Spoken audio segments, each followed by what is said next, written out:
place in the world to be, in my opinion. Woo! I know y'all are done listening to me, but we're gonna get started. Who is ready to get this conversation started? Two of the most incredible women on TV right now. And we're gonna start with, one of my favorites. Y'all ready? You better make her feel welcome. You have got to make her feel welcome. Everybody on their feet for a Houston welcome, Nathalie Emmanuel!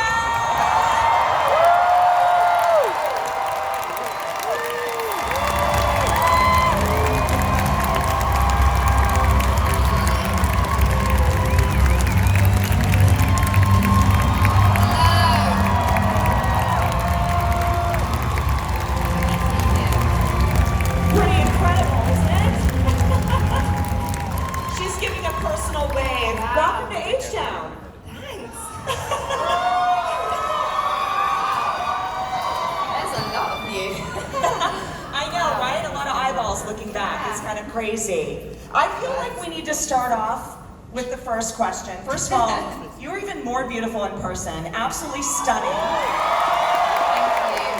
I had my hair done in braids because I could not be bothered to deal with the humidity. Oh no, girl. I mean, curly girls, you know what I'm talking about. Yes. Yeah, so now you can live here. You get it. You understand what it's like to be a woman in Houston. So we have to start. Y'all, can we just have a moment of silence? Right? Y'all watched, right? I'm not spoiling anything. Y'all watched. I mean, if you haven't watched it by now, like, why are you here? Right. It's been like a week. Come on. So I loved what you did on social. I mean, like, if it doesn't happen, you don't post on Instagram, it never existed, right? But you did such a wonderful tribute to your character. Thanks. On social media. It was so great. Was that tear-jerking for you to write? Yes. No. Oh my God, I was, like in my pajamas somewhere, like having a little cry. No, it really felt like appropriate to, pay tribute to Sunday and to the show and to my cast and crew and just everything. It's just been the end of such an amazing portion of my life. I feel like I've just grown up properly. I mean, I started that show, I was 23, I think. And then, you turn 30 and you look back and sort of oh wow, that was special. That was an amazing experience, and I wanted to kind of, put it out there how much it meant to me. Well, and truly it is a role that you just finished. It's not only career changing, but as you're alluding to, it's life changing. What did you learn from your character? What did you channel? How long do we have? No. Well, first of all, she's just incredibly loyal, and I really kind of value that in people, and reciprocity. Somebody who you give them your energy and your love, and it's reciprocated. So, and I think Sunday embodied that throughout the whole show, whether it was with Grey Worm or with Daenerys, and she's taught me a lot about that, and also just being really kind and meeting people where they're at and supporting people. And It takes a lot of energy to be mean, right, as we see in some of the characters out there, but it doesn't take a lot. Oh. Wow, I don't know, but it does. Drama. It's not that hard to be nice, and I think that's what's really important. Is not only is your character being the trusted advisor, but sort of the BFF of that world, right? I mean, the two of you are besties. Yeah, and also absolutely. I mean, it's so rare when you see, I think it's changing now because there's just been this real drive for female leads and female characters, but it's really I think when I came onto the show, seeing women sort of holding each other up, right, and supporting each other and respecting each other as the brilliant, smart women they are, is kind of rare. Usually it's we're pitted against one another. Right. And actually we were just oh, you're cool. And she was yeah, you're cool too. Let's be friends. It's amazing. amazing. It worked, absolutely. Okay, well, let's rewind a little bit. You came on Game of Thrones season 3. I did. What was life like for you prior to season 3? Take us back. What were you doing? I was working in retail. Working retail? Yeah, in London. I mean, listen, I had a mortgage, you know, girls gotta like pay her bills. Like, right, absolutely. But that was your dream. You wanted the big role. You wanted something to break in, right? I was a huge fan of Game of Thrones before I was even on it, and I kept kind of phoning my agent. I was very out of work at this time, and I kept like phoning my agent being like, there's this show, and she had never heard of it. She thought I was like, it's got like dragons, and like she was like, this sounds ridiculous. And then I sort of said like, you know, if there's ever anything that I'm right for, I want to go in for it.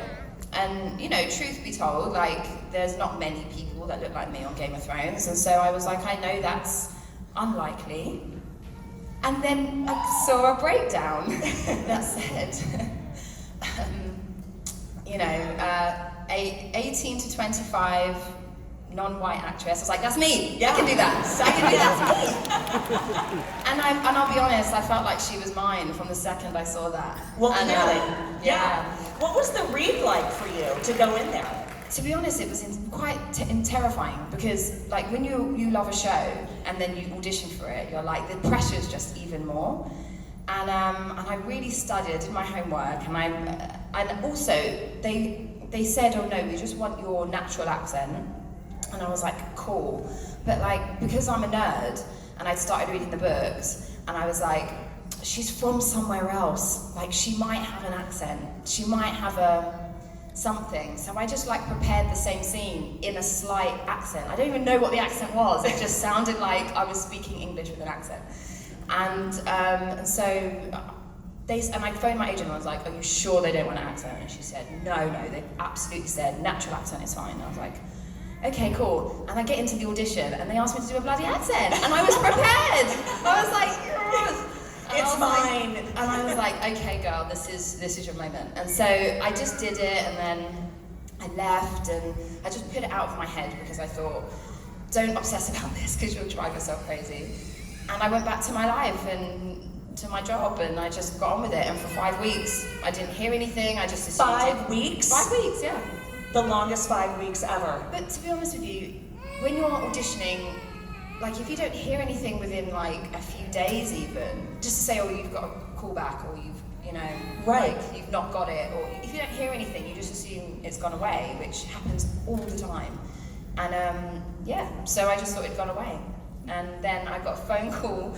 I was coming home from doing shopping, and I had like all my groceries like holding about 7 bags. And then my agent phones, and I'm like, hi. She's like, you got it? And I was like, I'd been up for like a commercial or something. And I was like, oh, cool. Like, just completely not realizing she was talking about Game of Thrones.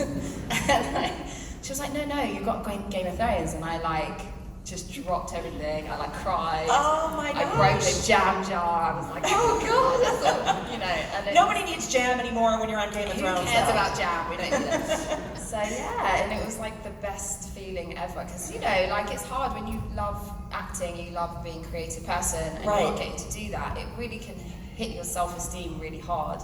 So the fact that I'd been successful at an audition was first of all like amazing. And I think that's really important too to understand, is that as an actress, I mean, it's very subjective. Like you said, when you looked at what the bullet points were for who this character was, well, I may or may not fit, but this looks like it's going to fit. It's very subjective. Yeah, and you know, they saw so many people. Yeah. I mean, they don't mess about when it comes to casting. Me and Nicole casting are just like incredible.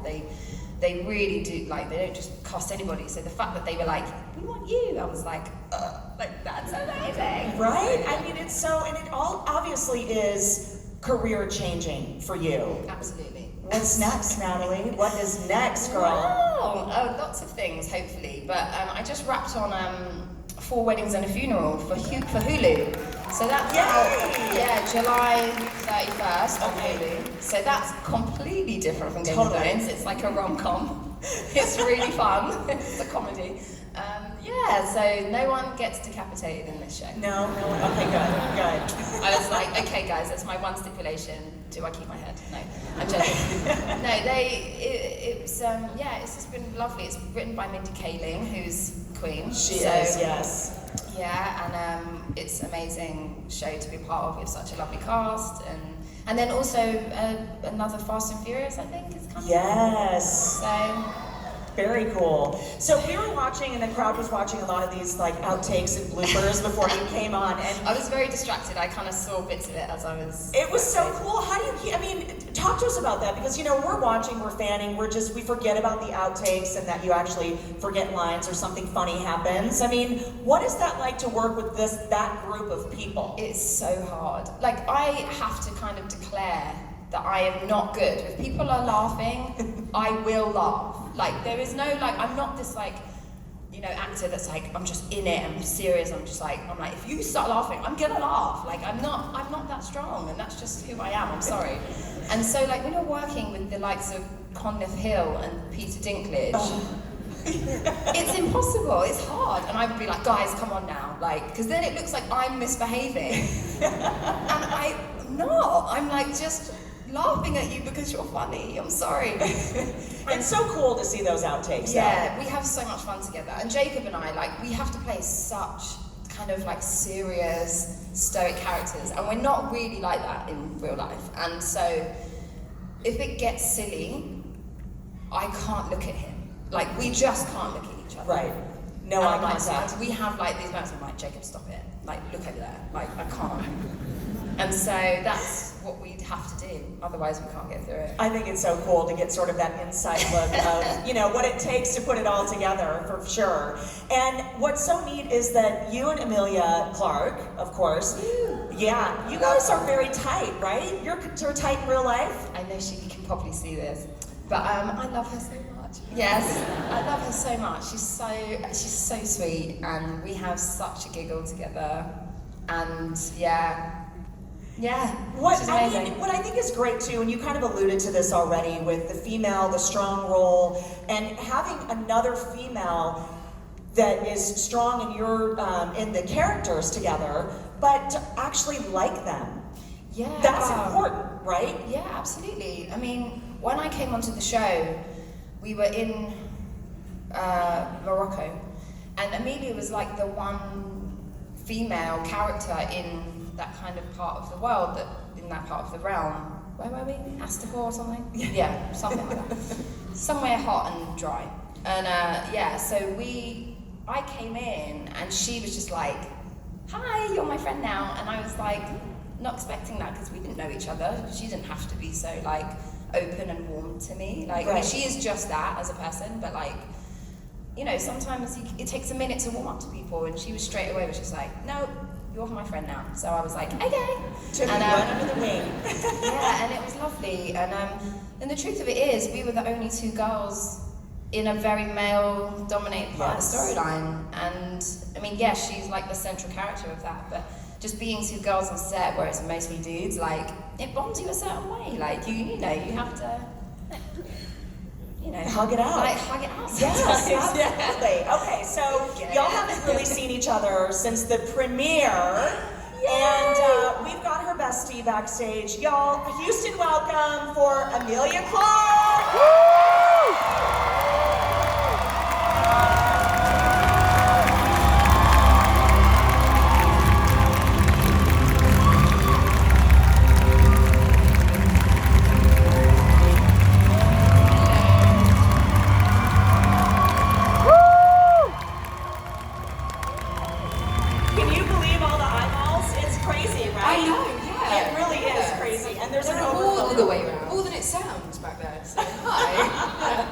So this is so neat, and I love that you guys are true friends. And Yeah. you haven't seen each other other than a few moments backstage. No, I know, yeah. We just sort of grab at each other backstage. What is that like for you to have not only the trusted advisor, the character, but also somebody that's a trusted friend in your life after this amazing Game of Thrones season? No, I know, it's amazing. It's brilliant, because as Nat was saying, it really is. It's a lot of boys. Yeah. It's a lot of boys for a long time. And then Nat came along and I was like, yes! Okay, good. So yeah, it's really, there's a lot of time on set, there's a lot of time waiting around for stuff, or waiting for a storm to pass, or whatever it is. And so you want to be able to have someone that you can be real with, and, and giggle with, and have a good time with. Yeah, at work, right? I mean, Yeah. let's be honest, it's work. Yes. I mean, yeah, it's not hard, it's Right. a joyful job. So I know there's certain things I can't ask either one of you, but we already talked about the tribute to your bestie on social media and the character. I mean, other than that heavy sigh that you just gave us, can you give us a reaction? Well, it killed me, because I was watching the episode, and because we all, I'm sure you guys know this, but like the cast don't see it until it comes on live on TV when everyone else watches it. So you sort of forget what's in the episode, and especially as you're like, oh no, this is one of the long episodes, right? Okay. So I was watching it, and I had this screening, and there was it was on a beautiful big screen and all that lovely stuff. And I was like, oh, the credits will roll in a minute, and then was like, oh my god, it's that one. And then suddenly it was just like, everyone was like, you're right. I'm like, I'm fine. You guys don't know what's about to happen already. And it completely floored me and killed me all over again. It was hard enough doing it, and that was your last day. Yeah. It was your actual last day. And it's so funny because Conleth, he's always bringing the giggles, always. And me and Jacob were just broken. Yeah. Like Nat left, and we were like, we can't do this. And he was trying so hard to make us happy and make us giggle, and we were just like, Wasn't he doing like silly voices or something? No, he was. He was like not even the glint of a smile. We just couldn't do it. It was too sad. Yeah. I know, we're sad, but you know what? We're so glad that both of you are here in Houston to be amazing conversation. And can we talk for a minute? I want both of you to give your input on this one. We talk a minute about High Valyrian, the language, right? Because who knows when you make a mistake? I mean, I think there's probably somebody out there that does, but really, David J. Peterson, his name is. He knows how to say right? it. He knows exactly how to He say knows all the words. Yeah. It's like tomato, you said that wrong. Yeah. Oh no. How difficult is it to learn a language that's a language but not a language? It's hard. it's really difficult because they don't. It's not like learning French or German or like a language that people speak. Yeah. So you don't know what you're saying. So it was only in season 8 that we got. So what we'd normally have is we would have the High Valyrian, Dothraki, Low Valyrian, whatever it is that you're learning, and then the English. And so then you'd have your MP3 and you'd listen to it, and then kind of learn it. And then in season 8, he was like, oh no, now I'm going to do a direct translation. Because I don't know about you, but I would sort of guess. Like, I think that word You start to means pick up people. words, or like, like, Dovogedis is exactly. or like, Zaldrize is dragon, like, you start to pick it up. Right. I'm like, that one, yeah. Do you ever just pull out the language at like the airport or something? Do you just try to like? Do you know what? I am no word of a lie. Like early on, like before, like early on, I was in a bar once, and this guy would not leave me alone. He wouldn't leave me alone, and I was like, oh no, thank you. And then he didn't take my. So I started speaking. I just started making it up, and he was like, so, and I was like, no English, sorry. And then he walked up. That's amazing. I just pretended I couldn't speak English, but I don't speak any other languages. So I was like, Valyrian, go. Learn it. That happened like one time, like many years ago. That is awesome. Okay, so the other thing that I think is really cool, and I love, both of you are very expressive in real life. Your facial expressions, but your characters. Eyebrows. I know the eyebrows, girl. We gotta talk about the eyebrows. So, but how do you not move them? Oh yeah, it's hard. It's really hard. Do they tape them or something, or is there something out? No. Sometimes they should do, but it's literal. I don't know about you, but most of those, and then they're like, and now we're gonna do the push in, and I'm like, trying to just don't move. Just Right. don't. Yeah. Emilia has this amazing ability to like focus her eyes like in a way that I've actually never seen before. It's like a skill. Well, my contact lenses sometimes pop out. Do they dry up? True story. Yeah, if I'm doing like a really mean, serious stare, and it's like it's just involving a lot of control, and I don't blink at all, the amount of times the cameras come right there and then just boop. And yeah, they're like, ruined it, let's try that again. And then I'll like take them out to do it blind. But it's which is even more impressive. It's more impressive because you wear contact lenses. I wear contact lenses and I blink all the time because they're in my eye. Yeah. And you like manage to not stare for like 10 seconds. It's just They fear. dry up. It's just pure, unadulterated fear. I'm like, there's a camera, there's loads of people, this is really important. If I don't move anything, then no one will know that I'm just It's just so petrified. crazy to me though. And you can do your eyebrows left and right, move them up and down, both of them. I can do one. Teach me your ways. Go. I didn't know. I didn't know that my eyebrows were as expressive as they are until I was like 13. Someone took a picture of me like back in the before you.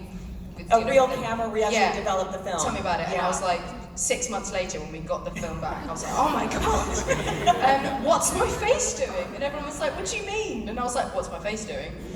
Because I was in mid-conversation, I was kind of in the corner frame, and they're Right. like, no, that's what your your- face does. Because obviously when you're looking in the mirror, you don't, realise you're not really having a chat in the mirror, and you don't really see it happening. And it was a shock, and so yeah. Well, I feel like you've embraced it. It's a hidden talent. It's so amazing. Thanks. I'm It could be unaware of like what they Britain's do. Got Talent. Maybe you can go on that show. There we go. At Game of Thrones, you Plan know. B. Yeah, right. Exactly, yeah. Okay, so we talked to Natalie about what life was like. I mean, clearly, as we already said, this Game of Thrones, career changing for both of you. And, Starting for me, yeah. right? Yeah. And, I mean, where were you when you got the call, when you figured out this was happening for you? Well, when I got the call for the audition, I was standing on top of a loo at my workplace so that they couldn't see if they looked underneath it and it was in there. And I was like, I'm quietly on the phone.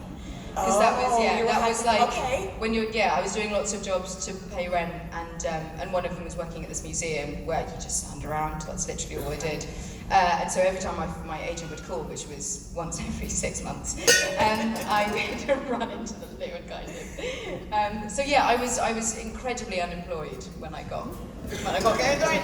Me too, sister. Me too. Yeah. And now, I mean, looking back at that moment and where it is today, what have you learned? Have you changed at all, do you think, as a person? Completely. Yeah. I mean, I think you can only change so much. I think the who I am is the same, but now my entire world is different. Right. Yeah. Everything's changed, and I think it's an extraordinary thing. And I don't know whether it's just because it's been, essentially a decade of life that's been lived. So a huge amount of real life things have happened in that time to kind of change me. But I just feel like I have found a voice that I didn't really even know was possible 10 years ago to be able to have. And that's been the most remarkable part of this journey, has been that. Absolutely. And especially on this Mother's Day weekend, I feel, it's important to recognize the female characters and the strength, Mother of Dragons, of course. It's so funny the amount of Mother's Day stuff I get, and I'm like, I so don't have a child. I know. A dog child. Yeah, I do have a dog Yeah, child. dog that's child. true. A dog I do. child. It's not. What kind of dog do you raise have? that. A wire-haired fox terrier. Aww. She's just the best dog in the world. The best dog in the world. She is. I love it. Okay, let's talk costumes. Do you guys have a favorite that you love to wear? Even the jewelry. The jewelry is so amazing. You've got some jewelry. I know, yeah. Do you remember when Michelle was just like, you're all getting jewelry? We were like, yes. I got a ring. Yeah. I got a necklace. It was great. And it all had its own backstory. I know. Yeah. Beautiful. I had one ring that was like from season 1 that I decided was my mother's. It was her mother's. Yes. And does it take long to do the costuming and the I mean, yeah. Oh yeah. It's that like, do you need the loo, babe? Because I'm going to take half an hour. Oh, do you need the loo? Because I need the loo because I've been sewn in to Yeah, this. literally. Can we just, I need to pee, so. Yeah. There's no getting out of it. And then you have to be sewn back in. So. Michelle Clapton, who is like an absolute genius, and as I say, I know I'll never look as good ever again on TV because she dressed us so beautifully, but she didn't believe in zips, which is a problem when you're doing like sometimes like an 18-hour shooting day essentially, and you're like, I'm gonna have to get cut out every time I have to pee, and my bladder is the size of a hamster's. So. And of all of the people on the set, it's the cast that aren't really allowed to not be there because they need to point cameras at us and hide and what have you. So for us to like leave set is like a thing. Yeah. Right. So you shut down the whole production. Yeah, they're like, well, we have to wait. Or like lunch, they're like, could you hold on till 6?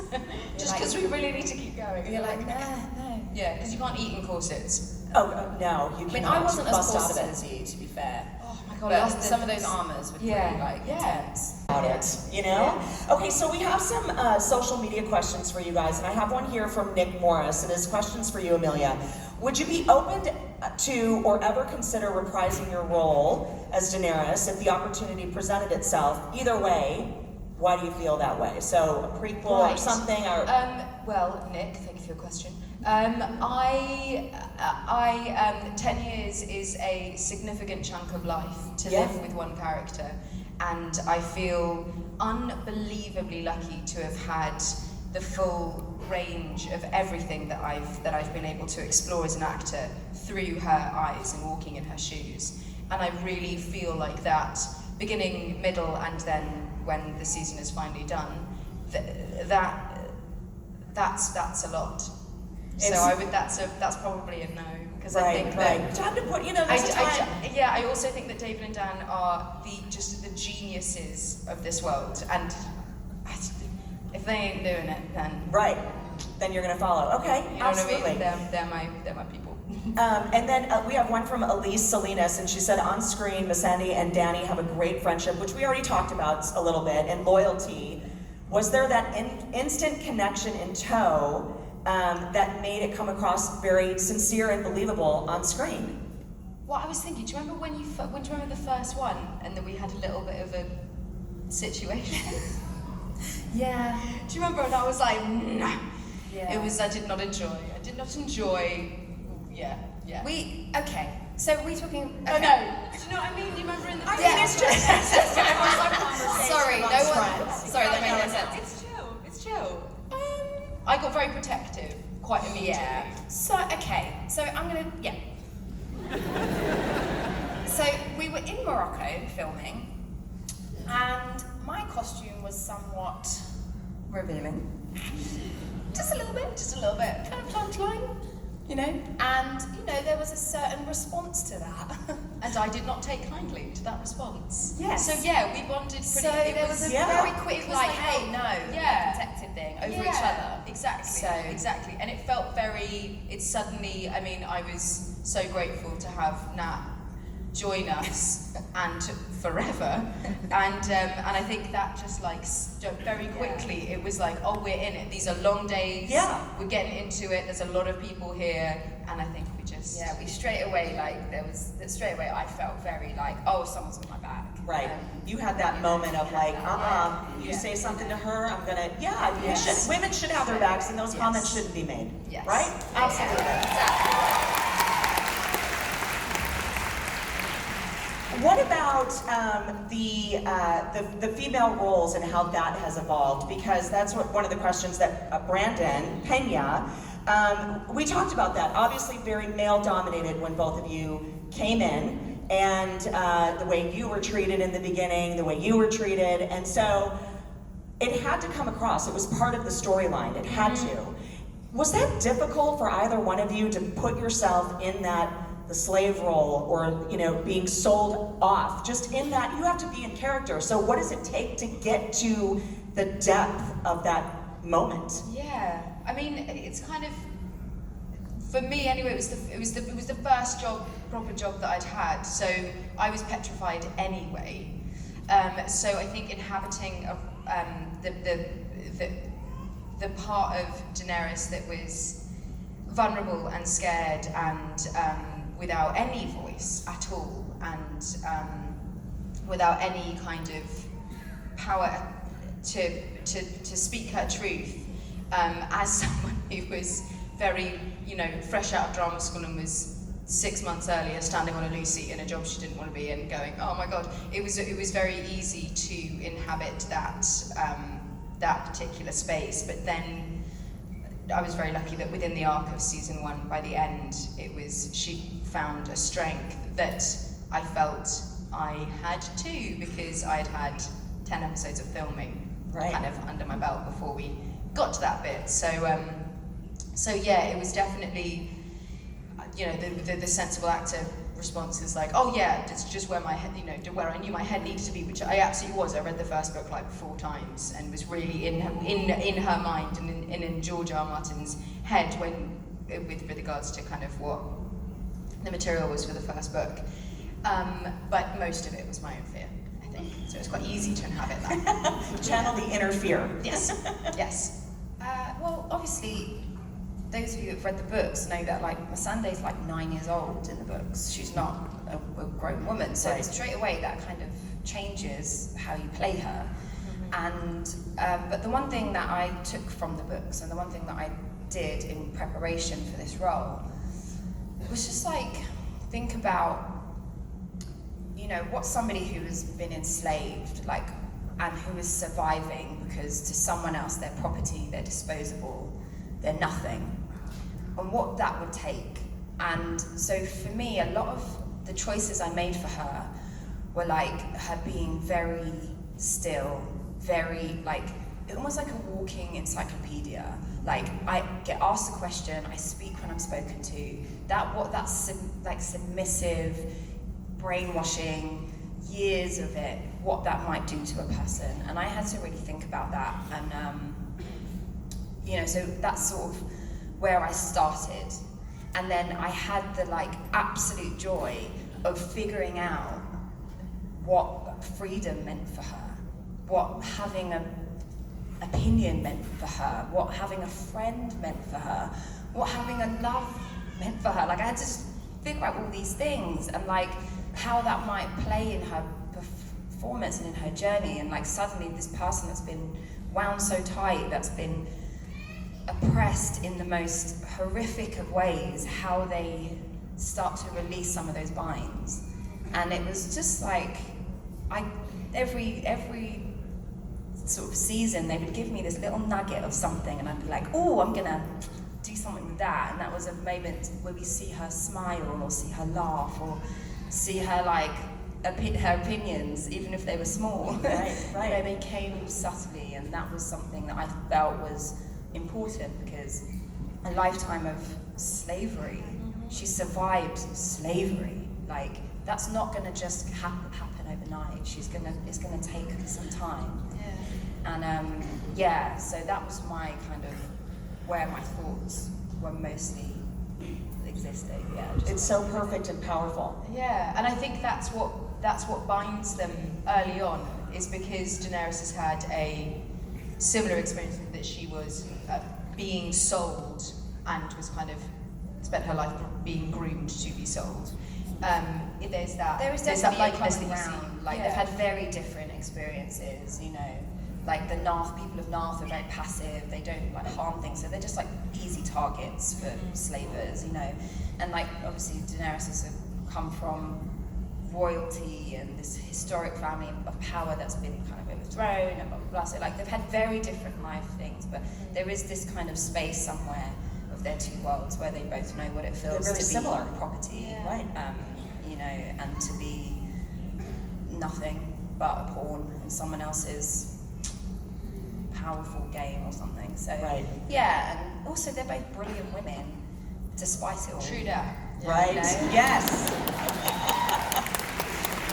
Okay, so do either of you have a favorite character? I mean, obviously without your characters, but is there somebody that's another character in the show that you're just super excited about or connected to? Yeah, Jon Snow. Literally connected to Jon Snow. No, literally. I use that word just in case. I'm really into Arya. I just think she's such a badass. I mean, Maisie, she's just what a cool character, Right. And the story arc of that character is like, So it's the part of dreams, to be honest. Like, she gets to sword fight, she's been this little adorable child that we saw like 10 years ago, and now she's come into her womanhood, and I'm like, oh, it's everything. I love her. That's who I would say. Do you have a favorite one? It's so hard because as soon as you say favourite character, I just also think of the people. So my first thought is always Conleth. I'm always just like, I love Conleth. I love Varys. I think he's absolutely magnificent. But how do you pick one, right? how do you pick one? And then watching the season, then everyone just flourishes in a way that when you're acting with people, obviously you see so much, but then you're like, oh, that's what you were doing, and then so it sort of sings even more. And But quite honestly, when you're Sansa's doing kind your of killing scenes it. too, I mean, Yes. you're so isolated from the actual story being pieced together. That, No, exactly. Right? Yeah, exactly. So we get to experience genuinely from a fan perspective. If it's not our stuff because we're a million miles away, then we get to kind of enjoy the storylines that have been going on there. But in the same way that Maisie's badass, Sansa, Sophie Turner is just this season. She just kills it. She just absolutely, just slowly but surely, you're like, oh no, you are a rock. You are not. Nothing's getting past this girl. Right. And she is. Just the power that she's brought for this season, I think, has been Not a little bird magnificent. anymore. No. Yeah. I know. Okay, so, the candles and the scenes and everybody's, the candles are lit. Braziers Candles, inside. They are real, right? Days, and everyone gets black up their Black up nose. their nose. Uh-huh. And Yeah. because you're breathing in fumes. Genuinely, you get the you'll see, if you really zoom in, you see a lot of people with ash on their nose. No, yeah, because you're the ash inhaling all right of them. there? Because Yeah. there's literal braziers in a small In a confined small space. set. And then you've got to tip the chandeliers every once in a while because you Or start to the- feel wax the on your wax. head and you're like, The oh, wax. we've been here too long. It's What about dangerous. the wine or the drinks that we have? What's in there? Peter Hibiscus really has tea. had hibiscus It's tea? tea. Because in the beginning they had cranberry juice, and Peter was like, I'm buzzing. Stop giving me cranberry juice, it's too sweet. So they started doing this watered down hibiscus tea. And those cups, they seem so heavy. Are they heavy? Yeah, they're pretty authentic. A lot of the props are. Yeah. I think Yeah. Other than Brian the props. Brian props. Shout out Brian. But yeah, a lot of, other than the weapons, obviously when people are using them, they can't be as heavy as a real sword is, because that would be dangerous. But they, But sometimes they have real ones. Ian always loves a real. He does love a real It's sword. like, darling, give me the heavy sword. But a lot of the Which I props can't even. are pretty authentic. Yeah. They're kind of forged out of one piece of metal, and you're like, oh, great. It's very.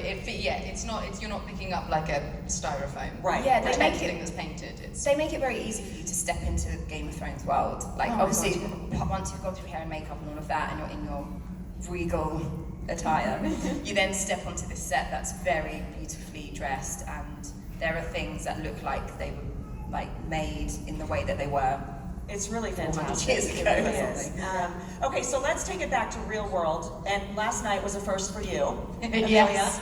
Yes, I it mean, was. sadly, our Could you Rockets tell? didn't make it, but you were at the Rockets game last night. So close. I know. Oh, but this was your very first NBA game ever? It's my very first game. Ever. People keep being like, it's your first NBA game. Well, it's my first basketball game. I've never been. How cool! Right? Is that the same thing? Why just said the same thing? And you were kind of fangirling, I guess, a little bit yesterday, right? Oh my god. The Queen was in the building. Do you know what I mean? I was hurt in my heart when I saw that she was there and I wasn't Queen there. Bee, Beyonce.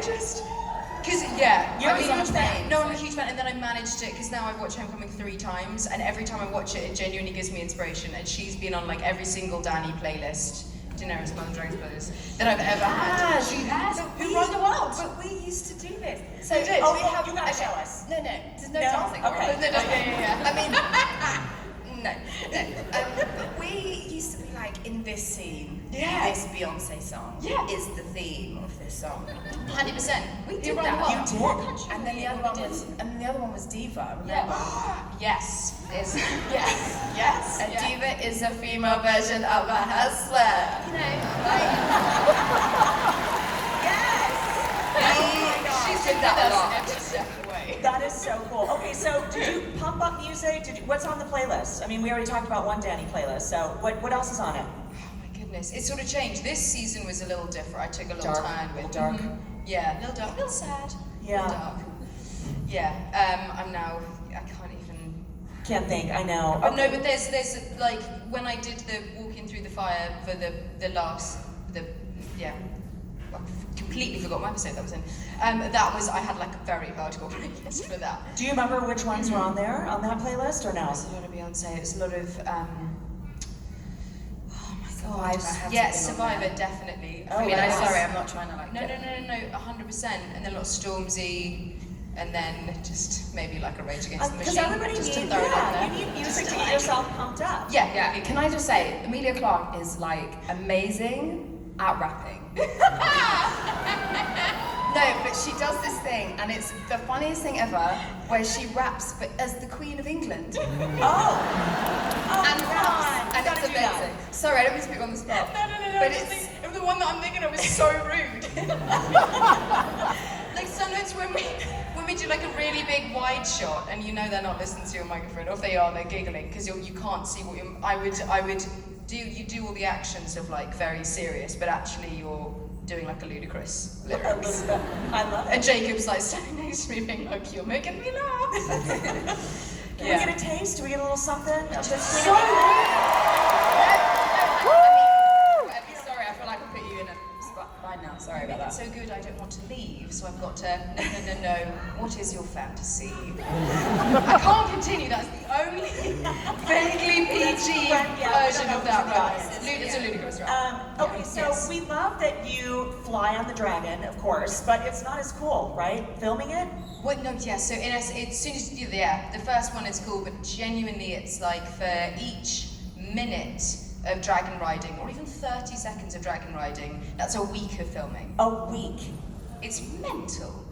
And then they're like, and then there's a lot of like, no, you've got to, because the thing is programmed, the buck is programmed. And it's literally a buck, like a green It's a buck, box. and it's super high up, and then there's a woman with kind of a joystick situation. She's got, the flight path is pre-programmed. Of course it is. And there's a lot of, now the buck, in the last season, it's got 3 individual pieces that all move kind of independently of each other. So you're on it, and I get a lot of, no, but you're telling the dragon where to go. I'm like, well, when you've got 20 moves of all of these individual pieces, and I've got to remember where each of them go, so it looks like I'm the one who's in doing control, it. yeah. It can, yeah. And then every once in a while, it just, in the last season, it got a bit tired, and it just started to like go as I was getting a note, or as I was like getting off the thing, and you'd be like, whoa, that's, I think I'm harnessed in.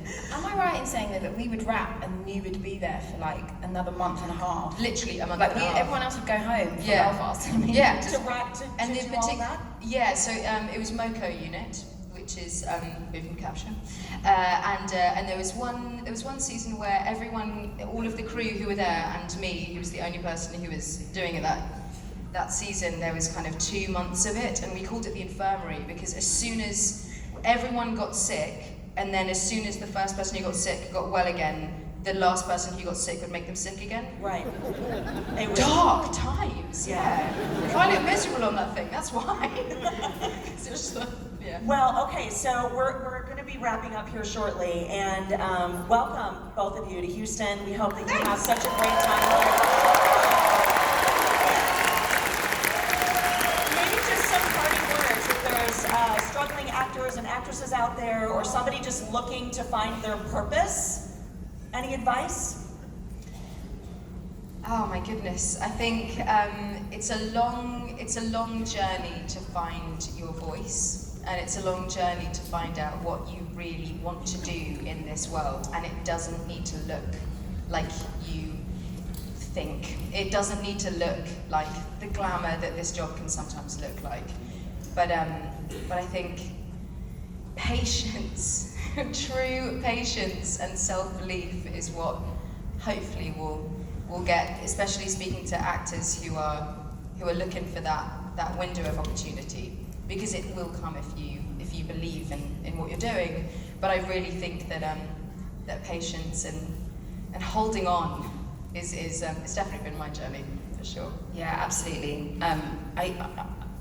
It's a long journey, it's a long haul, and I always think about the sort of image of like treading water. Like you'll stay above as long as you keep keep going. You have to keep kicking your legs, and you know, because eventually, like people get tired and then they kind of go under. They're like, oh, I'm done, I'm tired.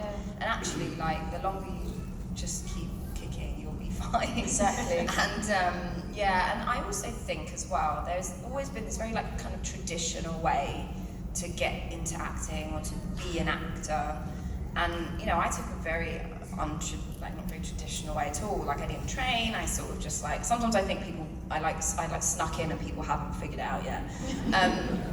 But there are so many talented young people and you have all these resources. Like when I was coming up, we didn't have like smartphones in the way that we do now. Like people are making movies on their phones and they're being submitted to film festivals and they're getting funding. Like there's so many ways. If you can find a group of creative people that like want to make something cool, and you can make stuff. Like I'm only just figuring that out now at 30. I'm like, well, in the last couple of years, I'm like, I can make stuff. I'm not waiting for someone to tell me, we want to give you this job. I'm like, oh, I'm going to write a script and I'm going to do, That's the most fulfilling exercise, right? Do it. And there's nobody that's going to write your story as well as you and like make your story as well as you. So like go out there and do it. Ladies, thank you so much for your time.